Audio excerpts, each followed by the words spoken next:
3 ways to manifest your specific person using your imagination.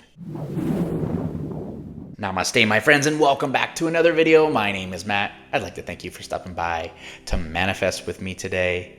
And if you're manifesting a specific person, whether it's an ex or a current connection or someone that maybe you don't know, or maybe someone you just feel deeply drawn to in a way, there's one skill that can change absolutely everything, mastering this skill, and that's mastering your imagination. Your imagination is power, right? It's the beginning of creation, is what Neville Goddard said. Imagine what you desire and simply believe it to be true, and it's going to take place. So in this video, I want to give you 3 simple yet powerful ways to use your imagination in order to manifest your specific person. So it doesn't matter if you haven't heard from them in months or years. It doesn't matter if you're blocked. It doesn't matter if you're in a situation that seems impossible. These methods are going to work for you, not because you're manipulating something, but because we're going to shift you. We're going to shift your identity. We're going to shift your state. We're going to shift your inner knowing. And from there, you are going to get some powerful results. Before we get started, though, I am still giving away my free Manifesting a Specific Person meditation MP3. This is a 14-minute meditation that's going to help put you in the end result of getting your specific person and getting them fast. If you're interested, there's a link in the top of the description box below. Click it, download it, listen to it. I know you're absolutely going to love it. All right, so number 1 is the end scene technique. Imagination method number 1 is called the end scene technique, and this is a Neville Goddard classic. It's simply what he calls living in the end. And here's how it works. You imagine a short scene, maybe 10 seconds max, that implies that your desire is already fulfilled. So some examples of this could be maybe you're sitting on the couch with your specific person and you're holding hands with them and you're watching a movie, and you're wearing, a ring that they gave you, and during the movie they look over to you and they say, "I love you so much. I'm happy we're together," right? And in that moment, again, quick, 10 seconds, whatever it is, you feel maybe their arm around you, but in that moment you feel safety, you feel closeness, and you feel that love. Okay? And again, it's very quick. The goal of this isn't to visualize every single detail. It's really to drop into the feeling, drop into the knowing that this is happening now, that this is real. Okay? And then you just kind of repeat that scene in your imagination until it starts to feel normal. Okay? So not like exciting, like, oh my gosh, could this possibly happen? Not like it's a distant thing, like, well, it hasn't happened yet, but maybe. This is more of making it just feel natural. It's Neville Goddard that says the drama of life is imaginal. It's not physical. Okay? So if you can imagine it vividly and feel it real, your subconscious mind is going to accept it as truth, no matter what. So once it accepts it as truth, that shift is going to take place. And reality is going to make sure that takes place as well in your life. Number 2, imagination method number 2 is revising the past.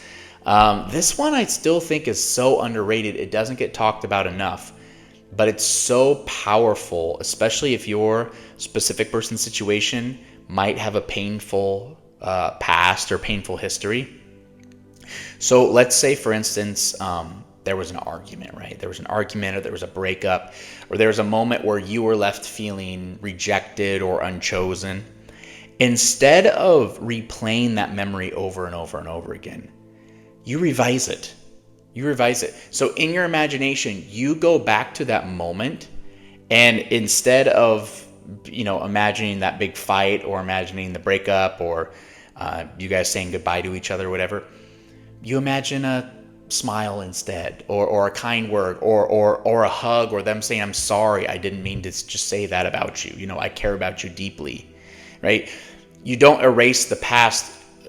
All you do is you rewrite the emotional meaning, right? So that your state is no longer trapped in that pain or fear or anything like that. You just rewrite that emotion of what took place. Neville says to change the feeling of I, and you change the future, right? So by revising these old scenes, you're telling your subconscious that this is no longer a wound, right? This is healing. This is love. This is truth. And that inner shift opens the door for reconnection, right?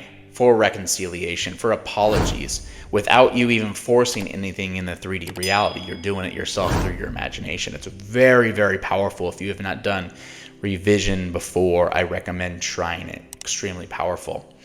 All right, and number 3 is the inner conversations. That's right. And for some, this kind of sounds strange at first, but this is one of Neville's most advanced and most effective techniques and tools.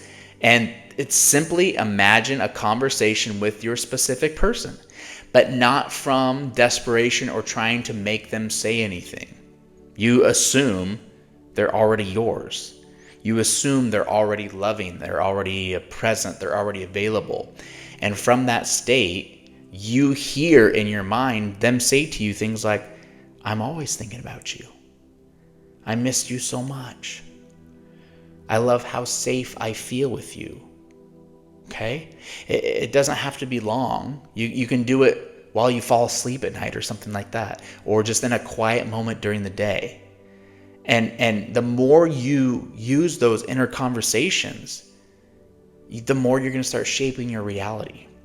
So that's very important. Instead of running from old, conversations or scripts like, oh, they're ignoring me, or oh, they don't care about me, or I think they've moved on and are with somebody else, you replace those with that loving, warm, chosen and cherished energy. And again, the more you replace it with that brand new conversation between you, how much they miss you, how much they love you, that new inner conversation, that new script begins to change and reflect in your outer world. It's very, very powerful stuff. So let's do a quick recap real quick before we go on our way today. The 3 imaginal techniques. The first one was the end scene. So just imagine a moment of you two together very quickly on the couch together, walking through the park together, loving each other, feeling the love, okay? Second one is revision. So being able to rewrite painful memories with loving memories instead. And the third one is those inner scripts, those inner conversations. So speaking to your specific person or hearing them speak to you from a place of love, a place of union, not from animosity or separation or anything like that, okay? And again, these aren't tricks or anything. These aren't manipulation. These are tools for shifting your own state. And that is the only thing that truly matters. That is the only thing that truly manifests, is your own state of being. So again, you don't need to do anything in 3D. You don't need to beg. You don't need to chase. Please don't do any of that. In fact, you just need to remember your power. Remember your power and return to the version of you where it's already done. It all starts here in your imagination. So start playing around with your imagination, start having fun with it, do a few of these techniques, and let the rest unfold perfectly in your reality.